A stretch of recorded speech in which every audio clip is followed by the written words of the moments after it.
Olá pessoal, eu sou o professor Cordeiro e hoje vamos relembrar alguns tópicos da mecânica importantes para a prova de física da FUVEST e da Unicamp.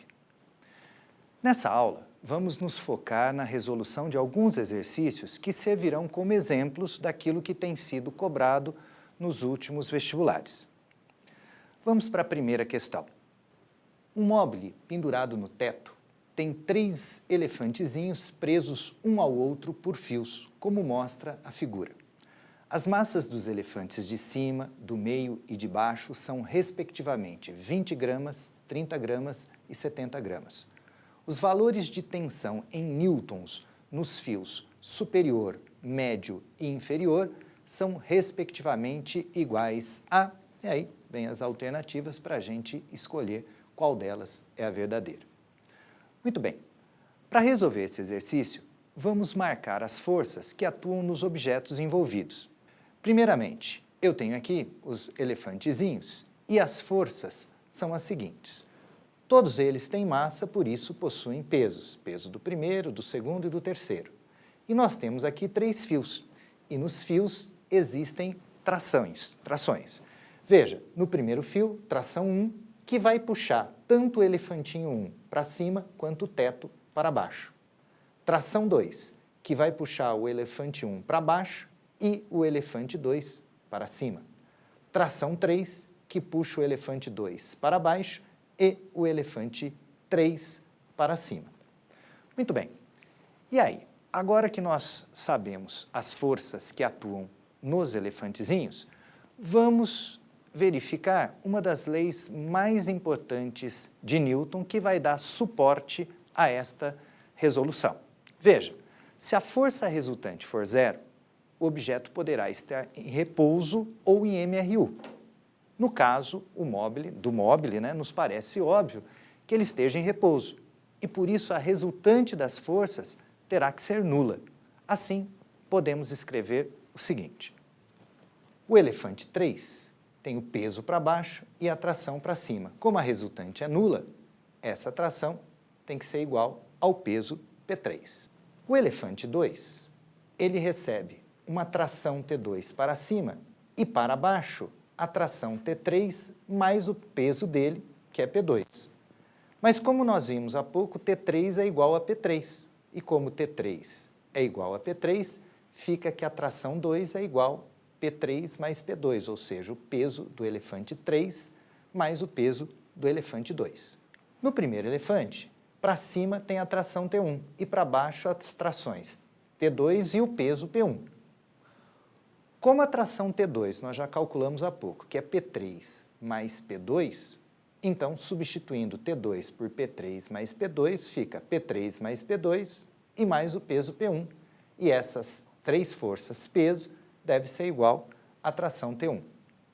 Muito bem, para resolver a questão, agora nós precisamos calcular os pesos dos elefantezinhos usando a equação peso igual a massa vezes a gravidade. Vamos lá. Em primeiro lugar, P1, massa 1 vezes a gravidade.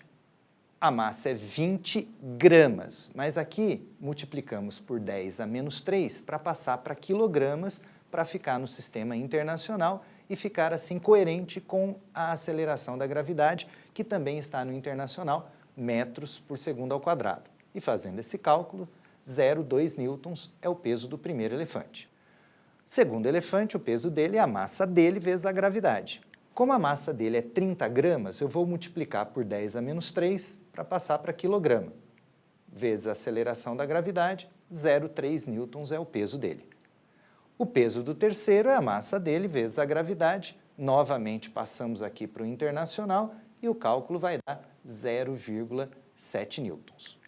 Muito bem, assim nós teremos que como a tração T1 é igual à soma dos pesos dos 3 elefantes, ela tem um valor de 1,2 newtons. A tração T2 é o peso do terceiro mais o do segundo, por isso 1. E a tração T3 é igual ao peso apenas do elefante 3, por isso 0,7 newtons. E assim, temos como resposta a alternativa letra A. Olha, a questão está resolvida, Mas para aumentar nossos conhecimentos, caso fosse questionado sobre o que ocorreria com o fio, né, caso suportasse uma maior tração e qual desses fios poderia, por exemplo, ser arrebentado, nós vamos fazer agora uma experiência e eu te convido a ir comigo lá para os nossos laboratórios. Vem cá. Bom, pessoal, a nossa experiência consiste no seguinte. Eu tenho aqui uns pezinhos pendurados por este fio e aqui embaixo eu tenho um outro barbante que me permite puxar o sistema. E eu vou puxá-lo de duas formas diferentes. A primeira vai ser bem rápido. Vamos ver o que vai ocorrer.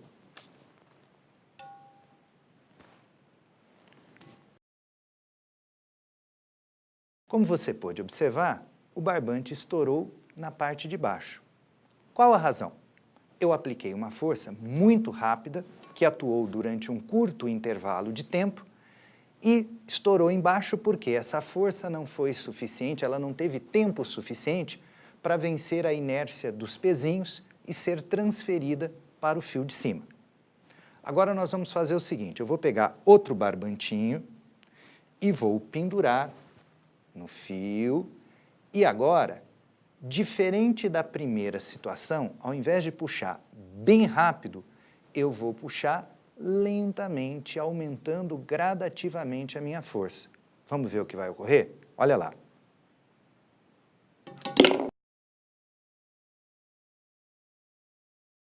Estourou na parte de cima. Qual a explicação? A força atuou durante um longo intervalo de tempo suficiente para vencer a inércia e ser transferida para o fio de cima. A partir daí, o fio de cima teve que suportar o peso do objeto e mais a força que eu estava aplicando. E chegou um instante em que ele acabou se rompendo. Por isso, quando você estiver prestando algum vestibular e eles te questionarem sobre que fio será arrebentado em determinada situação, sempre observe como que a força atuou ao longo do tempo, se ela foi aumentando gradativamente. Se isso ocorrer, certamente o fio de cima é o que estoura primeiro, porque é o que suportará todo o peso do sistema e mais a força que você está acrescentando a ele. Legal? Bem, acabamos de tratar de uma situação referente a um objeto estático, que eram os elefantinhos, ou seja, velocidade igual a zero. Agora vamos tratar de um outro caso em que existe movimento e por isso a velocidade não é nula.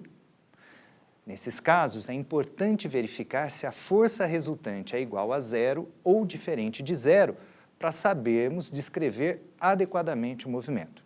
Assim, vamos relembrar duas equações que servirão de base para analisarmos a relação entre a força e o movimento. Me acompanhe aqui. Primeira equação é a famosa segunda lei de Newton, força resultante igual a massa vezes aceleração. E a segunda equação é a da aceleração média, que é igual à variação da velocidade ΔV dividida pelo intervalo de tempo ΔT. Nós vamos fazer o seguinte, para não complicar por demais a nossa vida, nós vamos fazer uma restrição. Vamos estudar movimentos retilíneos e a força resultante, ela vai ser constante. Então vamos lá. Primeira situação. Vamos admitir, a partir da equação da segunda lei de Newton, que a força resultante seja diferente de zero, mas que se mantenha constante. Isso vai implicar a aceleração diferente de zero e de valor também constante. Lembrando que a aceleração é o ΔV por ΔT, se a aceleração é diferente de zero e constante, implica a variação da velocidade diferente de zero, mas constante. Isso quer dizer que a velocidade varia uniformemente. Consequentemente, como o módulo dela varia uniformemente, teremos um movimento do tipo retilíneo uniformemente variado. A equação do espaço é aquela famosa equação da cinemática S0 V0t mais AT quadrado sobre 2. E a equação da velocidade, o V0 mais AT. E tem também a equação do Torricelli, normalmente usada quando você não tem o fator tempo, não significa que não possa ter, mas quando não tem, é interessante caso você identifique que o movimento é do tipo uniformemente variado. A segunda situação, vamos partir novamente da segunda lei de Newton e se a força resultante for igual a zero, mas constante, a aceleração será igual a zero e constante.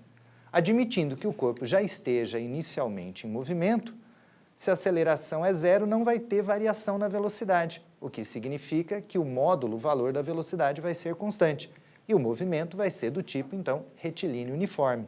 E a equação é o S0 mais VT, lembrando que a velocidade vai ser uma função constante, diferente de zero, afinal, temos aí um movimento do tipo retilíneo e uniforme. Baseados nesses conhecimentos, nós vamos para uma segunda questão, escolhida para hoje, para te mostrar como proceder quando a velocidade não é zero. Vamos lá? Uma esfera de massa m0 está pendurada por um fio ligado em sua outra extremidade a um caixote de massa e-mão igual a 3 vezes m0, sobre uma mesa horizontal.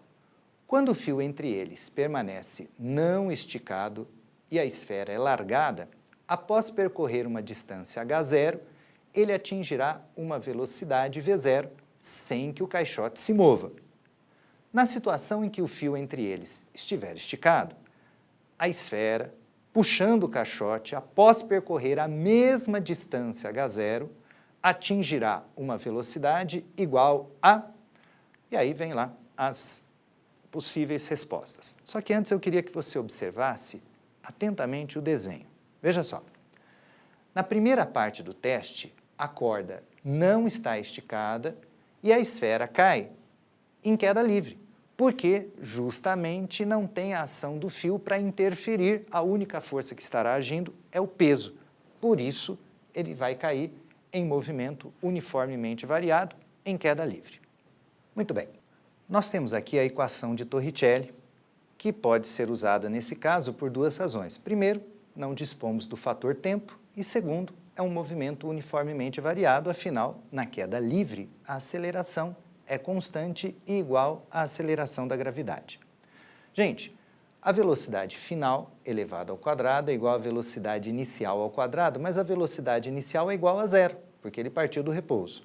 A aceleração é a da gravidade e o ΔS, o deslocamento, é aquele h0 que havíamos mostrado no desenho anterior. Gente, a velocidade final, para a gente não trocar aqui, não confundir as bolas, eu vou chamar de V0 a velocidade final. Por favor, não confunda com VI, que é a inicial. V0 ao quadrado vai ser 2 vezes g, aceleração da gravidade, vezes o h0, que é o deslocamento que o exercício propõe. Se eu tirar a raiz quadrada, eu vou ter que essa velocidade que ele atinge após o deslocamento h0 é raiz quadrada de 2g h0, tá? Muito bem. Agora vamos para a segunda parte do problema, que é quando a corda está esticada. Se ela estiver esticada, o objeto de massa m0 vai puxar o conjunto. E aí o movimento vai ser acelerado, mas não será uma queda livre, porque existirá a intervenção da tração. E, consequentemente, nesse caso, embora o peso do objeto que está pendurado seja resultante, ele não estará puxando apenas a si mesmo, mas também o objeto de massa 3m0, que é o e-mão. E assim vamos calcular a aceleração nesse caso. Lembrando que o peso do objeto pendurado é m0 vezes g, igual a 4m0 vezes a, nós vamos chegar numa aceleração que é igual a 1/4 da aceleração da gravidade. Muito bem, agora nós vamos calcular a velocidade do objeto de massa m0 usando novamente a equação de Torricelli. A velocidade final eu quero achar, a velocidade inicial é zero, porque parte do repouso, e vai ficar então 2 vezes a aceleração g sobre 4 e o h0, que é aquela mesma distância que ele deve percorrer. De modo que a velocidade final vai ser raiz quadrada de 2 vezes a gravidade dividido por 4 vezes aquela distância que é o h0. Como o v0, que nós havíamos calculado anteriormente, é raiz de 2g h0, se eu substituir v0 nesta equação, nós vamos chegar na velocidade final igual a v0 sobre 2. Ou seja, quando a corda está esticada, após percorrer aquela distância h0, a velocidade será metade daquela que ele teria caso caísse em queda livre. Beleza? Uma questão um pouquinho mais elaborada, mas faz parte, né, pessoal? Então a gente tem que estar preparado para qualquer coisa que possa aparecer. Bom, agora vamos ver um exemplo retirado de um vestibular recente da Unicamp. Acompanha lá. O sistema de freios ABS impede o travamento das rodas do veículo de forma que elas não deslizem no chão, o que leva a um menor desgaste do pneu. Não havendo deslizamento, a distância percorrida pelo veículo até a parada completa é reduzida, pois a força de atrito aplicada pelo chão nas rodas é estática e seu valor máximo é sempre maior que a força de atrito cinético. O coeficiente de atrito estático entre os pneus e a pista é μe igual a 0,80 e o cinético vale μc igual a 0,60.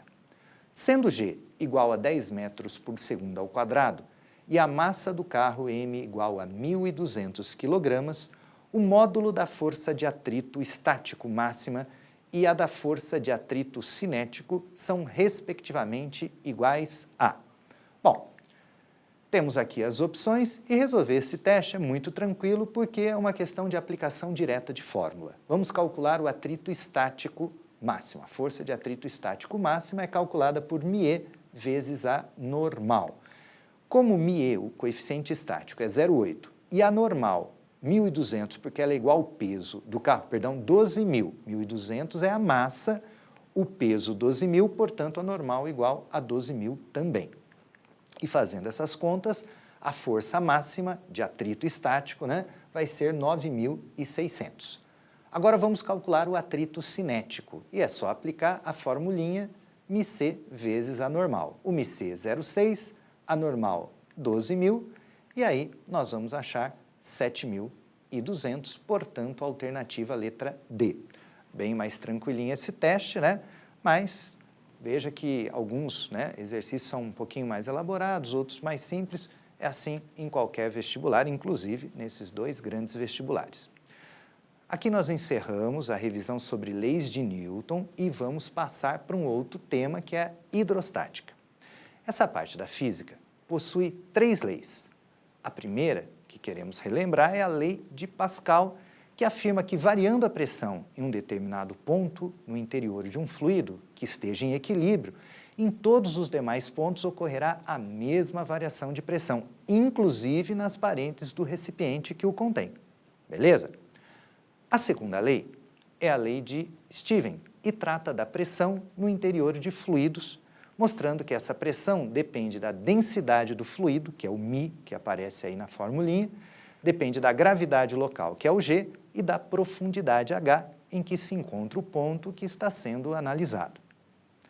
A terceira lei é a lei do Arquimedes, que trata da força denominada empuxo aplicada sobre corpos mergulhados em fluidos.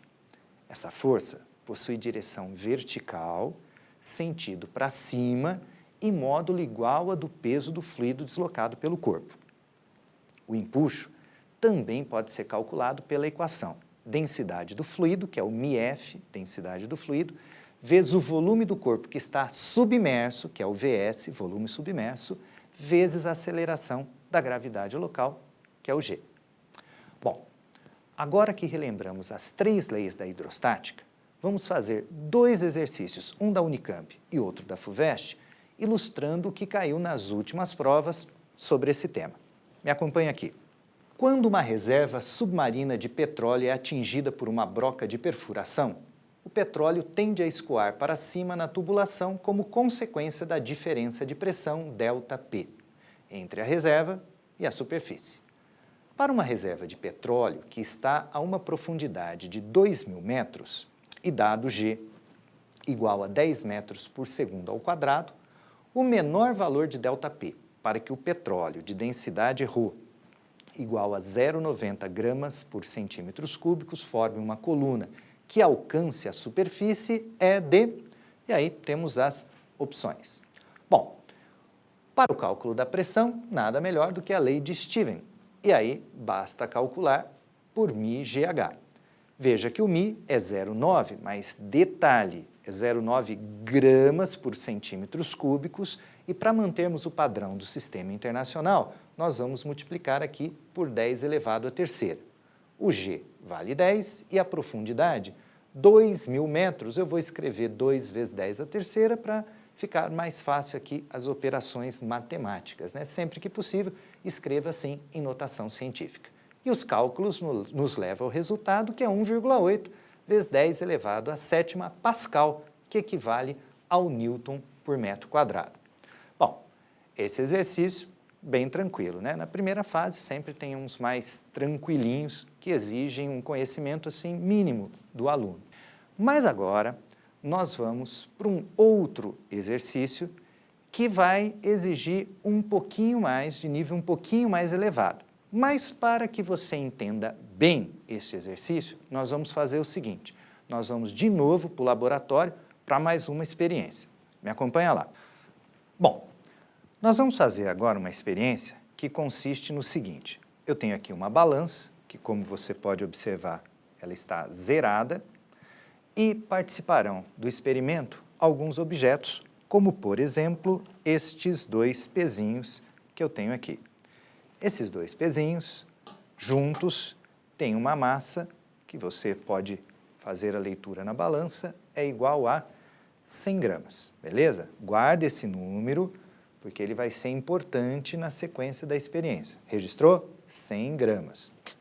Bom, além dos pezinhos, nós temos também aqui um copo com água. Observe que o copo mais a água juntos tem uma massa de, faça a leitura, 400 gramas. Muito bem, olha o que vamos fazer agora.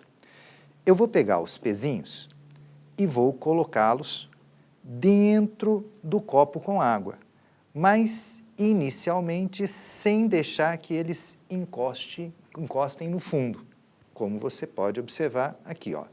Vou colocar os pezinhos dentro da água sem encostar no fundo. E vamos ver qual vai ser a leitura indicada pela balança.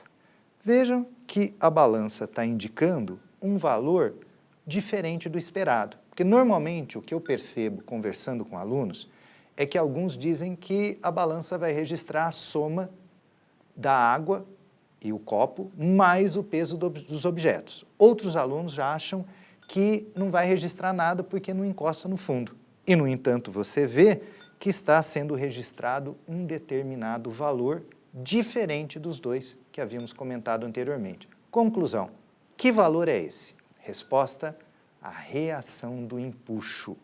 Acontece o seguinte, quando o corpo é mergulhado no fluido, surge um empuxo vertical para cima, que o líquido aplica no corpo, nos pezinhos que eu coloquei dentro da água.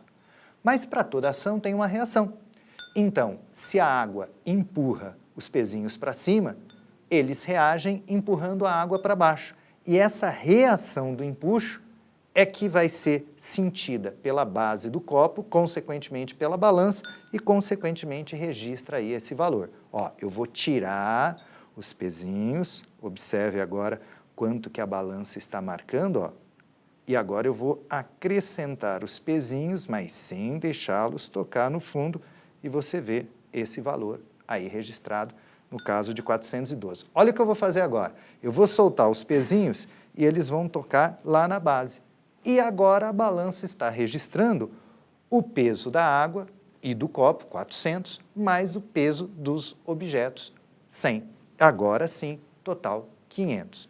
Isso é muito importante e tem alguns testes que cobram esse tipo de conhecimento, beleza? Mas vamos voltar para a sala de aula, já a gente continua. Muito bem, agora que você sabe que o empuxo tem uma reação e que essa reação pode ser medida por uma balança suficientemente sensível, vamos resolver o próximo teste. Vem comigo. Um recipiente contendo determinado volume de um líquido é pesado em uma balança situação 1. Para testes de qualidade, 2 esferas de mesmo diâmetro e densidades diferentes, sustentadas por fios, são sucessivamente colocadas no líquido da situação 1. Uma delas é mais densa que o líquido, situação 2, e a outra menos densa que o líquido, situação 3. Os valores indicados pela balança nessas 3 pesagens são tais que... Gente, só uma observação. No primeiro recipiente, eu tenho o líquido e a balança vai medir, então, o peso do recipiente e do líquido. Na segunda situação, eu tenho recipiente, líquido e um objeto mais denso pendurado. E na terceira, recipiente, líquido e objeto menos denso que o líquido flutuando, por isso o fio não está tracionado, não está tensionado. Muito bem. Aí vem lá as opções para a gente escolher qual é o maior ou o menor peso e colocar isso numa ordem crescente, enfim, fazer algum tipo de comparação. Bom, primeira coisa, vamos ao cálculo da força medida pela balança na situação 1. O que ela vai medir? Ela vai medir o peso do recipiente mais o líquido somente. Na situação 2, a balança vai medir o peso do recipiente mais o peso do líquido e ela vai medir a reação do empuxo, como naquela nossa experiência. O que ela está medindo aqui não é o peso do objeto, mas a reação do empuxo, que chamamos aqui de E2. Na terceira situação, o que a balança vai medir é o peso do recipiente, do líquido e a reação do empuxo, E3. Bom, agora o que nós temos que fazer é comparar os três casos. Bom, no primeiro, situação 1, peso do recipiente mais líquido. Na situação 2, peso do recipiente, líquido, empuxo 2. Situação 3, peso do recipiente, peso do líquido, empuxo 3. Veja só, a diferença entre o peso 2 e o 3 é justamente no empuxo. Ou seja, terá maior peso o que tiver o maior empuxo.